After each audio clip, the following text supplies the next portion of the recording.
Earlier today, there was a whole round of new tariff announcements. The US is going to be charging a 50% tariff on all Brazilian goods starting on August 1. Other countries impacted by these latest round of announcements include Libya, Iraq, Algeria, Sri Lanka facing a 30% tariff, Moldova and Brunei 25%, and the Philippines will have 20% tax on imports.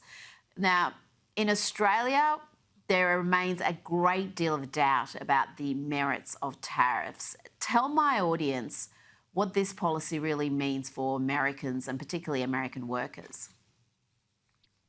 So for a very long time, many countries have had tariffs on our goods for very good reason, because tariffs protect your own workers. And so many countries felt, well, we're going to protect our workers. We're not going to allow American imports to flood our markets.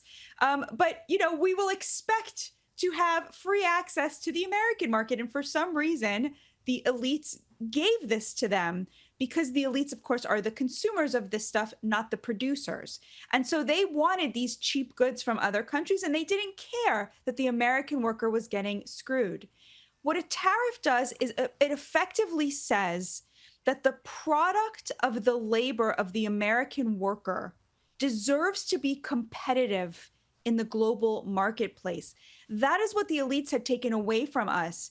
Because of all of this offshoring to countries where labor is much cheaper, because working conditions are much worse, stuff was artificially made cheap and then flooded the American marketplace, so that a manufacturer who's doing the right thing, who's paying an American a living wage, couldn't compete because there was so much cheaper stuff there.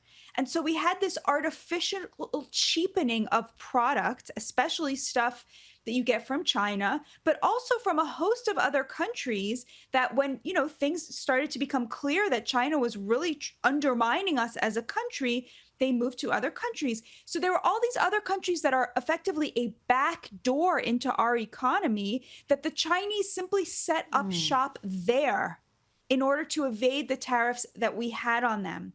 That's why we need these tariffs. We have to protect our workers. We have to protect the product of their labor. We have to protect their dignity. And what's so amazing, Rita, is that a lot of working class people said, you know what? Things might get more expensive, but if that means that my kid has a better shot at a better future at the American dream, I'm happy to pay that. It was just an added bonus that it turned out that the tariffs were not inflationary.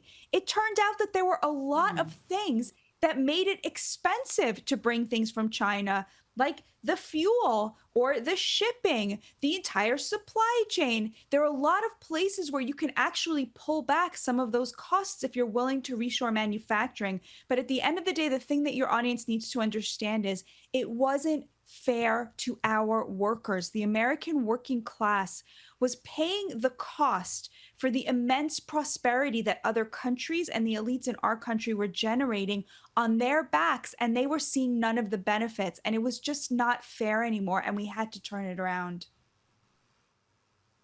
And it's an issue Donald Trump has been talking about for decades, long before he had any political aspirations, and he campaigned on it. No one should be shocked that he's implementing these policies. Now, the Trump administration did have a big win at the Supreme Court this week. It was an 8-1 decision. The Supreme Court lifted the order blocking the Trump administration from enforcing large-scale firings of federal workers. But there was one dissenting judge, not surprisingly, again, Ketanji Brown Jackson.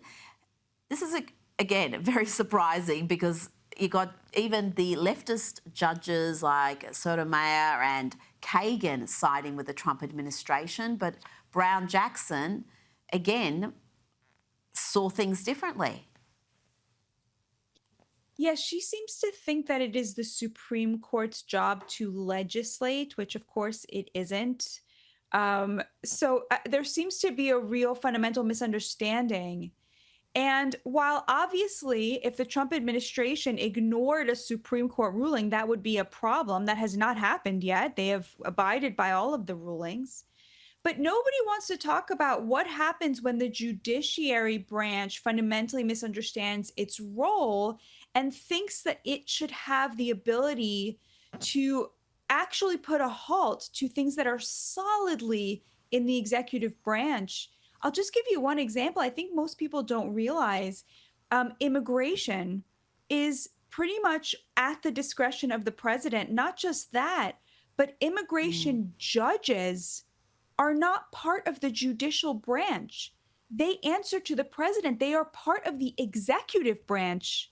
They are just basically executives there to answer to what the president sets out as the policy and to rule on what are effectively administrative hearings. And so it is such a misnomer to suggest that illegal migrants should have access to the same due process rights that we as American citizens have. They have a much lower standard of due process rights. And to mistake immigration judges for part of the judiciary, the way so many judges are doing in this very self-interested way, that too is a huge constitutional crisis, in my opinion. Batya Ungar-Sargon, always a pleasure. Thank you so much for your time tonight.